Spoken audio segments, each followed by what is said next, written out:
Welcome, my dear viewers, as we go through the book that is The Dreams Denied by James Karuga.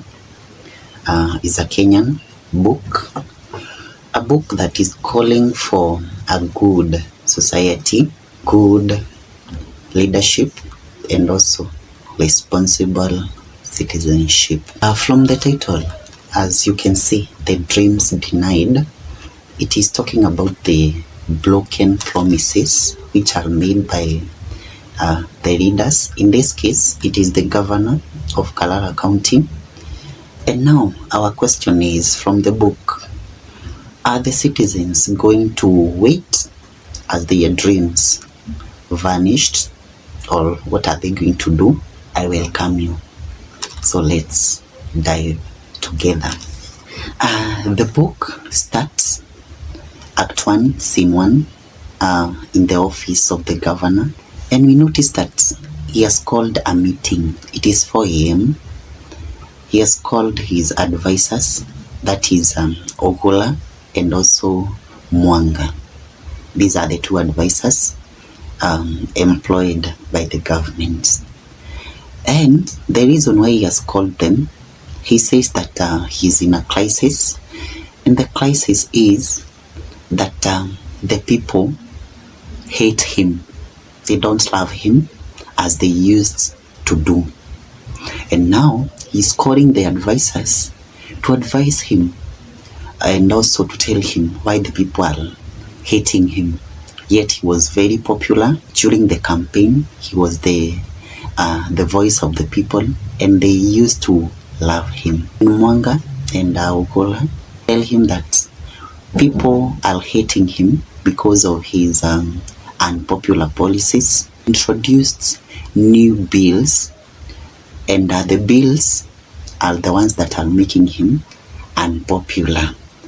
The bills or the policies that he came with, they make the people to hate him, as the bills are making the people's life to be difficult. As they are having the conversation, we notice that the governor is blaming his fading popularity to a person by the name Lipuka.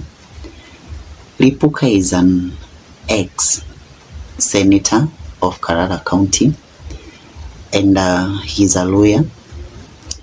And the governor says that he's the one who is brainwashing the citizens, and he is aiming to take over the position of the governor.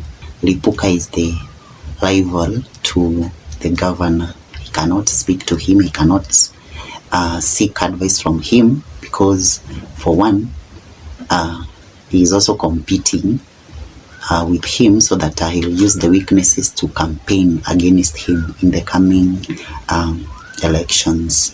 The advisors tells the governor that the reason why people are hating him, it is because of the broken promises which he promised before he was elected in. He has failed to fulfill the promises he made during the campaigns.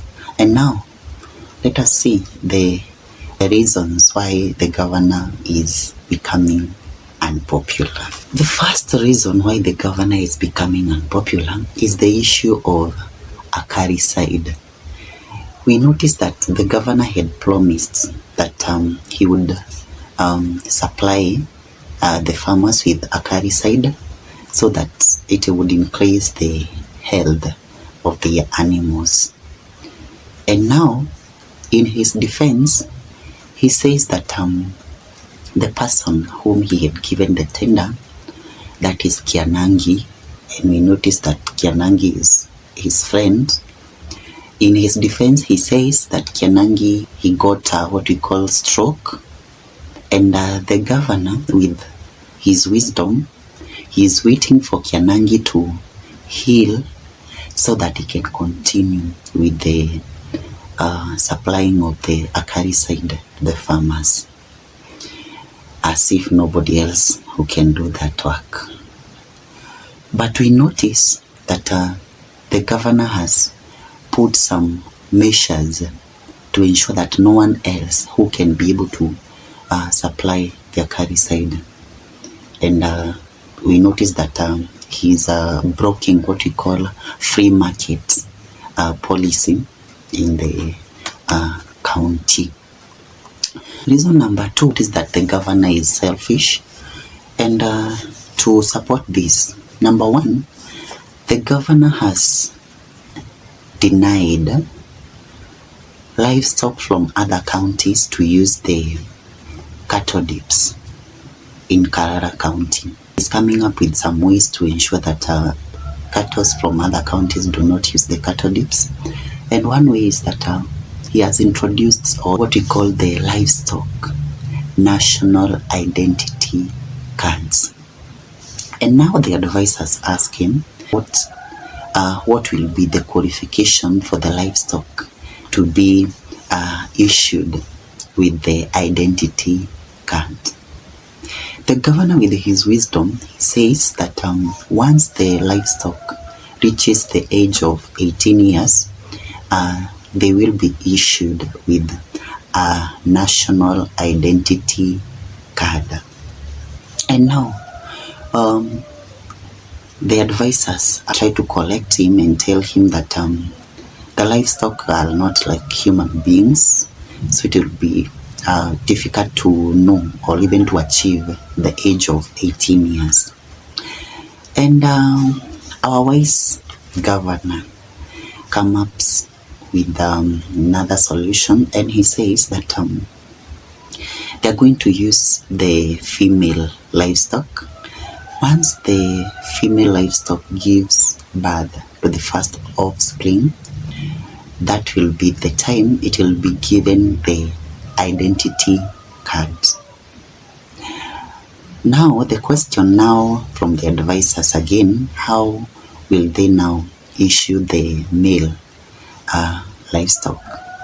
The governor again says that it will be left on the hands of the experts that he's going to use, so that they'll be going round the village to determine which stock, that is the male, they are at the age to be given the identity cards, as if the experts don't have any other job they can do in the county. The other issue that is making the governor unpopular is that the governor introduced what he called the meat tax. Meat tax means less profit to the butchers, and it means more money to the government. But the governor does not care, and he says that the workforce needs to be healthy. And now you wonder, will they be healthy yet the tax on the meat has been increased? The issue number 4 making the governor unpopular, he has given a directives that meat will not be inspected. This means that he is exposing the citizens to infected meat or even poisoned meat. And now the advisors are worried about the policy. And in his defense, he says that if the people will get infected, it is an advantage to them. And he says that they are going to improve the immunity, as they will develop what we call the antibodies. And in case the disease reoccur, they will get healed. And he says that if they die in the course, that they are going to be celebrated as heroes, where they will be honored by construction of a statue outside the slaughterhouse.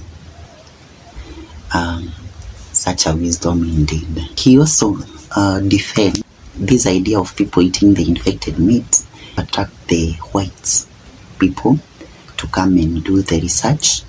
And once they come, they are going to pay the citizens as they are carrying out their research. So it means the people are going to earn from the being infected. With much wisdom, that is what he thinks. We go to reason number 5 why the governor is unpopular. The governor had promised the people that he'll tarmac the roads, and once now in power, the roads are untarmacked. The people are suffering. The motorbikes are getting stuck.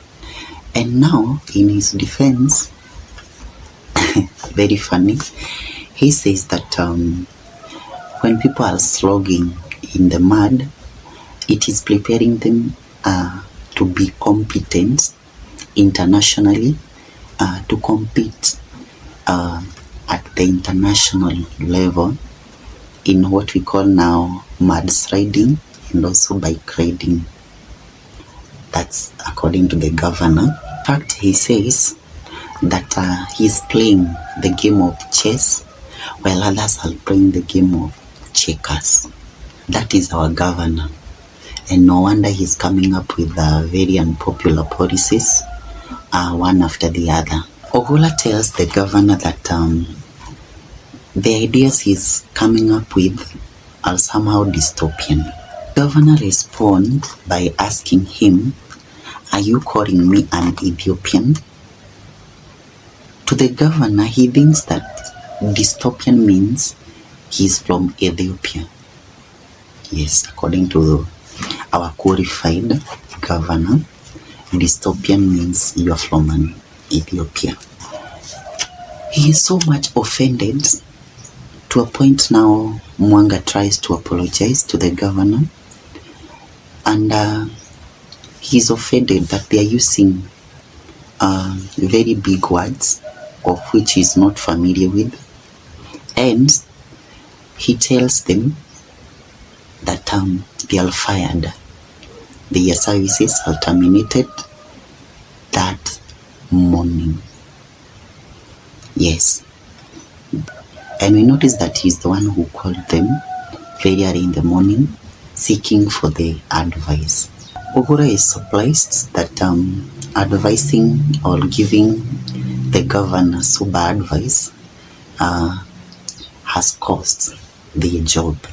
Act 1 ends by the advisors losing their job. We learn that Act 1 has 2 important issues, that is poor leadership and also failure to listen to the sober advice. These are the 2 important issues that have been highlighted. Thank you for joining. Share with your friends whom you think they might benefit, and don't forget to subscribe. Until next time, when we'll be discussing the scene 2. Thank you and goodbye.